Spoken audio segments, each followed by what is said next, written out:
지지율 얘기부터 해보겠습니다. 네, 예. 아침에 지지율 여론조사 결과가 하나 나온 게 있습니다. 미디어 토마토에서 나온 건데 물론 여기가 그 업체 그 경향성을 봤을 때 좀 진보 좌파에 가깝다고 많이들 분석을 하죠. 그렇게 분석을 하는데 그러함에도 불구하고 이게 이런 결과가 나왔어? 이거는 한번 따져봐야겠다 싶어서 저희가 갖고 와봤습니다.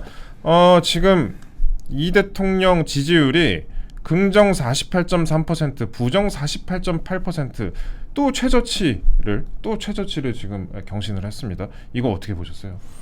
제가 볼 때는 가랑비에 우리가 옷 젖는다고 하는데요. 예. 가랑비에 옷이 잠깐 젖은 게 아니라 알고 보니까 흠뻑 젖은 거죠. 흠뻑 젖었다. 그러니까 의외로 우리가 소나기가 오게 되면 한꺼번에 맞으니까 이거 빨리 우산을 사야겠다 그런 생각을 하는데 가랑비에 옷 젖다 보면 견딜만 하다 하면서 이걸 현실 인식을 안 하는 거죠.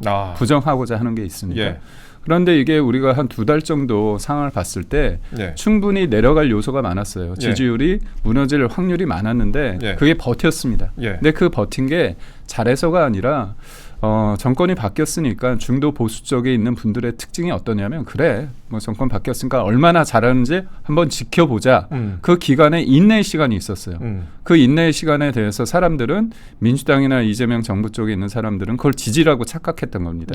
그런데 이게 거품이 꺼진 거거든요. 근데 거품이 꺼졌을 때 서서히 꺼지면 괜찮은데 확 꺼지다 보니까 사람들이 놀란 겁니다. 표현이 그렇지만 글러먹었어. 얘네들 원래 그런 놈들이지 이런 생각을 하는 거죠.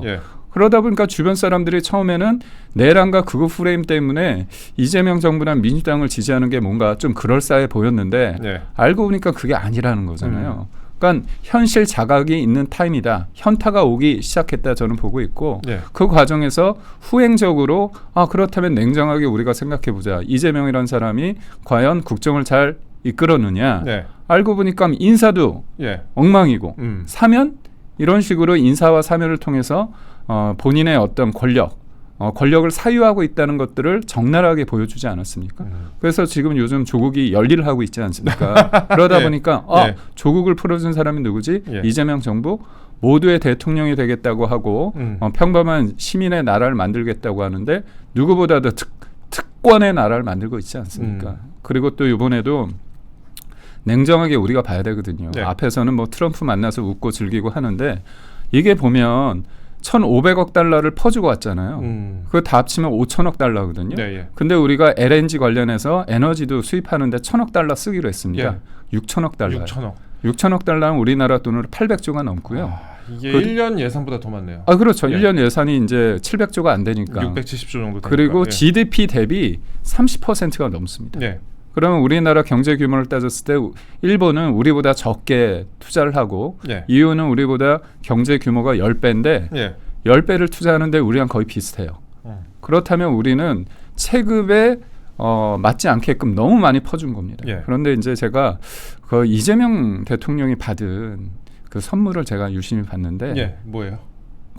저기 받은 것 중에서 진짜 황당한 게 그 오찬 메모, 오찬 메모. 메뉴판, 밥 뭐 먹는지 중요하죠. 거기 사인하고 왔거든요. 사인 받아왔거든요. 그리고 또 모자, 마가 모자도 사인 받아왔습니다. 지금 메달을 받았어요. 제가 이 말씀을 왜 드리냐면 선물이란 건 뭐냐면 대한민국 대통령, 한미동맹의 한 축이라고 하고 그렇게 돈을 속된 말로 퍼주고 800조가 가까운 돈을 퍼주고 왔는데 이재명 대통령한테 이재명 대통령을 위한 선물이 하나도 없고요. 그거는 기프트룸 가가지고 거기서 골라서 사인해 준 거예요. 그러니까 이거는 진짜 조금 심하게 말하면 트럼프의 콘서트장에 가서 그 티켓 값이 800조가 넘는 거예요. 800조의 티켓을 끊고 가서 끝나고 나서 사인하고 사인 받아왔습니다. 언론에서는 근데 긍정적으로 바라보는 이게 우리가 뭘 가져왔는지도 아직 공개가 안 되는데 그렇죠. 긍정적으로 보는 그런 기사가 많습니다. 근데 이 지지율 얘기가 저희가 조금만 더 말씀을 드리자면은 이게 25일하고 26일에 조사를 한 겁니다. 그 미디어 토마토에서 조사를 한 건데 26일은 그러니까 정상회담 그 내용이 아침 일찍부터 보도가 됐죠. 그러니까 어느 정도 이 정상회담 내용이 좀 반영이 된 것이다라고 볼 수 있을 것 같고요. 그래서 지금 48.3 대 부정 48.8 최저치를 경신했다. 이 조사 결과에 따르면 부정이 더 높아진 그런 셈입니다. 그렇게 볼 수 있고 조금 더 제가 설명을 드리면 2030의 절반 이상이 대통령에 대해서 부정평가를 했다. 수도권도 절반이 부정적으로 평가를 했다라고 지금 나왔습니다. 그래서 이게 앞으로 지방선거를 앞두고 특히 이제 민심 같은 경우에 스윙 보터가 많은 수도권이라든지 그 다음에 충청권이라든지 이런 민심이 중요할 것 같은데 수도권의 절반이 지금 부정적으로 보고 있다. 그 다음에 또 하나 저희가 민주당 지지율도 좀 봐야 될 것 같은데 민주당 지지율이 39.1%를 기록을 했습니다. 같은 조사에서요. 그래서 정부 출범 후에 첫 40% 선이 붕괴가 됐다.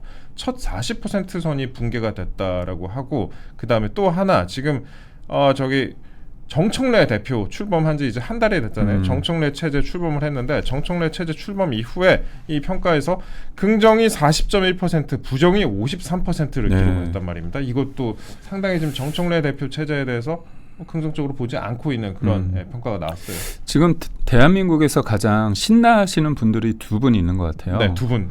그 정청래 당대표와 조국 원장님. 이 두 분이 굉장히 경쟁적으로 대한민국을 광폭 행보를 하면서 신나하고 있는데 국민들이 다 지켜보고 있거든요. 본인이 모든 것들을 권력이라는 거 위임받은 거 아닙니까? 그리고 조국 원장 같은 경우는 본인이 빚을 다 갚지 않은 상태에서 나왔잖아요. 그런데 인간의 도리라고 하면서 한 번도 반성이나 성찰하지 않고 인간의 도리로서 호남을 간다. 인간의 도리로서 정치를 한다는 거잖아요. 그러니까 앞뒤가 안 맞는 궤변을 하고 있습니다. 근데 이 미디어 토마토라는 곳이 어떻습니까? 앵커께서 말씀하셨지만 진보 쪽이잖아요. 경향성이 상당히 있죠. 그렇죠. 저희가 이 정도로만 표현을 하지만 그렇죠. 그러니까 결국 뭐냐면 여기는 되게 후행적인 지표입니다. 그래서 일반적으로 우리가 이제까지 소개했던 것보다는 굉장히 후행적으로 뒤늦게 움직이는 곳인데 여기마저도 이 정도 결과가 났다는 것은 굉장히 심각하다. 그리고 추세라는 게 방향성을 이른바 피벗이라고 하죠. 방향성을 바꾸는 거는 굉장한 노력이 필요합니다. 근데 이제 무너진 거잖아요. 2달에서 석 달 하면서 100일 가까워 되면서 자각의 시간이 된 겁니다. 그러다 보니까 자각을 하는 데 있어서 중요한 역할을 했던 조국, 정청래 이런 사람들이 또 광폭 행보를 보이니까 이 사람들은 충분히 지지율이 떨어지면 어떻게 해야 되죠?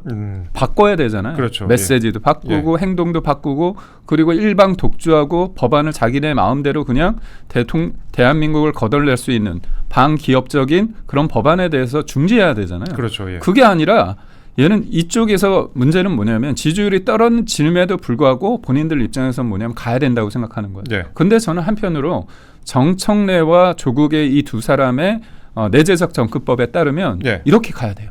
왜냐하면 특히나 정청래 같은 경우는 이재명 대표가 당을 장악하는 데 있어서 주안점이 뭐였습니까? 오로지 개딸이었습니다. 그렇죠. 그렇죠. 그러니까 그때 개딸이 원래 대의원이 한 표에 개딸이 권리당원이 60표였습니다. 그런 효과였는데 이재명 대표가 2023년도에 그거를 20대 미만으로 1대 17로 바꿨어요. 근데 정청래가 처음으로 당대표를 하고 나서 첫 일성이 뭐였냐? 1대 1로 하겠다고 했어요. 그러니까 뭐냐? 이재명이라는 사람이 당을 접수하는 그 과정을 보니까 개딸한테 최선을 다하고 개딸의 당 장악력을 확대시킬 수 있는 토대를 만들면 된다는 거예요. 근데 정청래가 국민을 위해서 있지 않잖아요. 내년 지방선거 플러스 전당대회. 그럴 때 분명히 내가 개혁적인 물론 저는 그건 개혁이라는 단어에 동의하지 않지만 그쪽에서 원하는 개딸들이 원하는 것들을 쭉쭉 해야지만 내가 이른바 개딸에 대한 소유권을 강화할 수 있다. 그 과정에서 지금 이재명 대통령과의 싸움에서 나쁜 결과를 나오지 않습니다. 그러다 보니까 더 강하게 하는 거고 이게 국민들로 하여금 이쪽은 안 되겠구나. 역시 국정을 운영하기에는 한계가 명확하구나. 그런 생각을 할 수밖에 없다는 거죠. 그렇습니다. 그리고 대변인이 아까 조국 원장님 얘기를 하셨는데 같은 조사에서요. 국민 62.5%가 조국 자숙했어야 국민 62.5%가 조국 자숙했어요.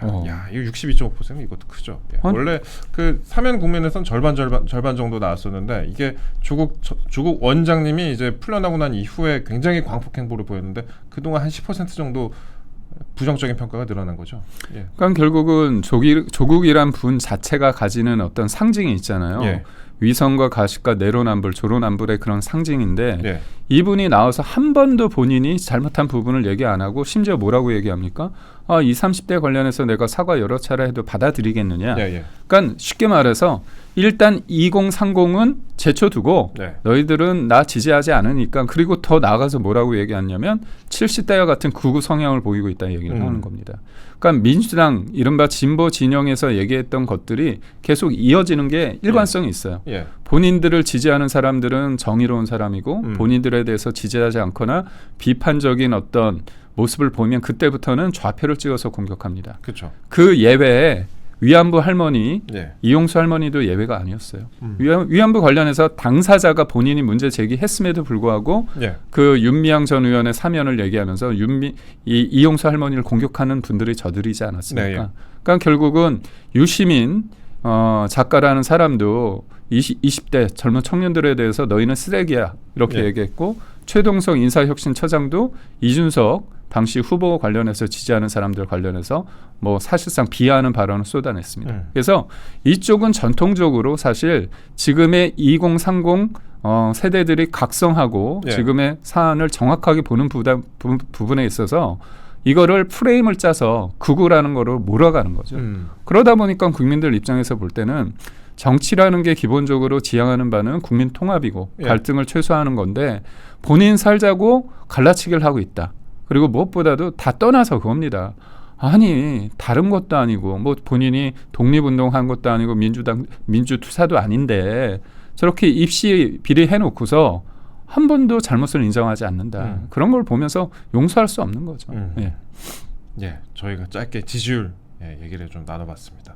이 지지율 관련해서는 최근에 이제 다른 조사에서도 더 내려간 수치가 나오기도 했습니다. 에브리 리서치 조사에서도 더 낮은 조사가 나오기도 했었는데 일단 그 이번에 미국 한미 정상회담 관련해서 여론이 절반 정도 반영이 된 그런 저희가 지지율 여론조사 결과를 좀 말씀을 드렸습니다. 그건 그렇고요. 저희가 앞서 이제 송국관 본부장님하고 얘기를 나눌 때도 이 한덕수 전 총리 영장 기각 얘기를 좀 나눴었는데 이거 그 우리 대변인님하고도 말씀 좀 더 여쭤볼게요. 제가 과거로 좀 소환을 좀 해보겠습니다. 2022년 대선 당시에 우리 대변인님이 당시에 윤석열 대선 후보하고 함께 차량을 타시면서 참모로 활동을 하시잖아요. 그리고 지난 대선에서는 한덕수 전 총리 쪽에서 활동을 또 하시기도 하셨어요. 그래서 당시에 어떻게든 좀 단일화를 성사시키려고 노력을 하던 모습이 제 눈에는 선합니다. 좀 찡하기도 했던 그런 모습도 있었는데 힘들어하시던 그런 모습이 좀 눈에 선한데 단일화를 그때 많이 기대를 하셨을 거 아니에요. 근데 제가 왜 이런 말씀을 드리냐면은 최근에 당 대표도 새롭게 선출이 됐고 또 대변인님이 도우려고 했던 그 한덕수 전 총리에 대한 구속영장이 어젯밤에 기각이 됐습니다. 그래서 이것도 좀 더 많은 생각이 좀 드셨을 것 같아요. 그러니까 그게 그러니까 검찰, 특검, 뭐 수사기관이 사실상 있던 예단하지 않고 증거와 법리를 통해서 그리고 관련자의 진술을 통해 가지고 뭔가 영장을 청구했으면 저는 문제가 없다고 보는데 이미 특검이라는 것이 만들어질 때부터 휘어져 있었잖아요. 지극히 딱 답이 정해져 있는 게 뭐냐. 첫 번째 타겟. 윤석열 전 대통령을 윤석열 대통령 구속한다. 김건희 여사를 구속한다. 그리고 제 국정 2인자였던 한덕수 전 총리를 잡아넣는다. 구속한다. 그리고 국무위원들도 단체로 잡아넣는다. 그리고 나아가서 국민의힘 국회의원 잡아넣는다. 그리고 이제 국민의힘을 해산한다. 이게 흐름이 쭉 가는 겁니다. 거기에서 종국적으로 이들이 원하는 건 뭐냐면 결국은 국민의힘과 윤석열 정부에 있는 모든 사람들을 다 내란으로 얽매여 가지고 국민의힘 지지하는 사람과 그리고 윤석열 대통령을 지지했던 사람 나아가서 보수 중도에 있는 사람들을 괴멸시키는 거죠. 그래서 앞으로 씨를 말리겠답니다. 3종을 멸해서 그래서 국민의힘을 지지하는 사람들은 뭔가 쭈뼛쭈뼛하게 그러니까 이건 굉장히 치밀한 시나리오에서 만들어졌고 정권이 교체됐기 때문에 본인들이 미래지향적으로 충분히 나갈 수 있음에도 불구하고 본인들이 가지는 사법 리스크라는 게 명확하잖아요. 그래서 지지율이 떨어지면 언제든지 재판이 진행될 수 있고 그러면 학교 가야 됩니다. 교도소에 가야 돼요. 그래서 이 사람들이 생각하는 게 뭐냐. 특검이란 걸 만들어가지고 지지율이 떨어질 때마다 이걸 계속 곶감 빼먹듯 해가지고 하는 겁니다. 거기에서 복무하는 게 언론 플레이인 거죠. 그래서 저는 언론들이 이 특검 문제를 했을 때 특검에서 흘리면 저도 뭐 기자를 했기 때문에 단독 욕심에 그런 것들을 받아쓰는 경우가 꽤 있습니다. 그래요, 맞아요. 그런데 우리가 박근혜 정부 때 그 수많은 탄핵 관련해서 여러 나왔던 것들 지금 했을 때 진짜 기사는 나왔는데 무죄됐던 게 너무 많습니다. 너무 많죠. 그래서 지금도 보면 한덕수 전 총리 관련해서는 이미 헌법재판소에서 기각이 되지 않았습니까? 그렇죠. 이미 헌재에서 민주당이 그렇게 신주단지 모시듯 하는 헌재에서 기각이 됐습니다. 그리고 수많은 어떤 탄핵 관련해서도 국무위원들이 돌아오지 않았습니까? 근데도 불구하고 특검을 통해서 탈탈 털어가지고 한 거예요. 그런데 저는 어제 보면서 통상적으로 영장 전담 판사가 이건 도주의 우려가 없다. 간단하게 증거인멸의 우려가 없다. 이렇게 하면 되는데 다툼의 여지가 있다고 하고 상세히 얘기를 하고요. 그다음에 또 띄어쓰기 포함해서 총 218자입니다. 굉장히 많이 얘기를 하신 거죠. 그만큼 뭐냐면 특검 수사가 무리수가 있다. 그리고 이 특검 수사에 있어서 법리적으로 그리고 다툴 여지가 너무 크다는 거죠. 그러면 여론에 따르면 지금의 여론은 좀 바뀌었다고 하지만 민주당식의 어떤 그 인식과 행태를 보면 지금 대한민국은 내란이 한 수백 번 일어난 거잖아요. 그리고 지금도 내란 중이라고 한다면 저는 지금의 이재명 정부를 무시하는 거라고 봐요. 자체적으로 셀프 디스를 하고 있다면 아니 정부가 바뀌어서 이재명 정부가 지금 셀프 대관식을 2번이나 했는데 그럼에도 불구하고 내란 한다면 자신들이 국정 운영을 못하고 있다는 걸 자인하는 셈인데 여튼 제가 봤을 때는 이 특검의 오늘의 한덕수 전 총리에 대한 영장 기각은 앞으로 나아가는 데 있어서 다리가 무너졌다. 그러니까 다리가 불살라졌다. 왜냐하면 이걸 통해서 나아가서는 국무위원, 나아가서는 이제 국민의힘 의원, 국민의힘 해산 쭉 가는 그에 있어서 굉장히 이게 단절의 효과가 있다. 다리가 무너졌다. 그리고 또 무엇보다도 우리가 다 알았습니다. 전 세계가 알았어요. 대한민국에서 숙청이 일어나고 있다는 거를. 잭 스미스. 아니 진짜 저는 그걸 딱 보면서 트럼프 대통령이 단계적으로 얘기한 거거든요. 첫 번째는 뭐라고 했죠? SNS를 통해서 숙청과 트루스 소셜, 숙청과 혁명이라는 얘기를 했고요. 두 번째는 그 행정명령 서명식에서 기자들이 질문하니까 교회 관련해서 거칠게 기습하고 있다. 그 표현을 쓰고 아예 세 번째는 면전화되고 이거 문제 있는 거 아니야? 해명해봐 이렇게 얘기하니까 뭐 자기는 자기가 한 게 아니고 뭐 특검이 알아서 하고 팩트 확인을 한다고 팩트 확인을 하는데 지금 영장에서 거부당했잖아요. 팩트 확인이 아니다 이거는. 그런데 딱 트럼프가 얘기하는 게 나한테 가장 악질적으로 했던 특검 잭 스미스 얘기를 하는 겁니다. 근데 저는 그거 보면서 한편의 총국 그 개그 프로를 봤는데 미국 사람들은 그걸 보면서 웃을 수 있어요. 아니 한국에서 특검을 하는데 트럼프가 볼 때 야 여기 객관적으로 특검이 진행되는 게 아니라 나를 그렇게 못살게 굴었던 나를 공격했던 잭 스미스 데려다가 한 거 아니야? 이렇게 얘기했는데 미국 사람들은 웃을 수 있죠. 그런데 한국에 있는 참모들이 웃었다? 그거 뭐죠? 그 머스켓 갖고 웃은 거 아니에요? 머스켓은 웃었겠지만 이거는 굉장히 뼈 있는 말이거든요. 그런데 일부 언론과 민주당 같은 경우 그리고 대통령실은 오해였다고 얘기를 했다고 그거 하면서 그건 해프닝이었대요. 해프닝이 아닙니다. 우리가 너희 뭐 하고 있는지 지켜보고 있고 영화 한 편이죠. 제목이 나는 내가 지난 여름에 뭐 한지를 알고 있다 이겁니다. 지켜보고 있다는 겁니다. 이게 지금 그렇고 아까 이제 대변인 말씀하셨다시피 논리구조가 좀 같잖아요. 지금 뭐 한덕수 전 총리에 대한 부분도 그렇고 뭐 국무위원들이나 국민의힘 인사들에 대한 그런 사건의 논리구조가 좀 같은 상황인데 장동혁 대표가 또 법관 출신이라 지금 법리적인 대응도 가능한 그런 상황이기도 하고 그래서 국민의힘이 앞으로 이걸로 좀 반격할 수 있는 부분이 많을 것 같습니다.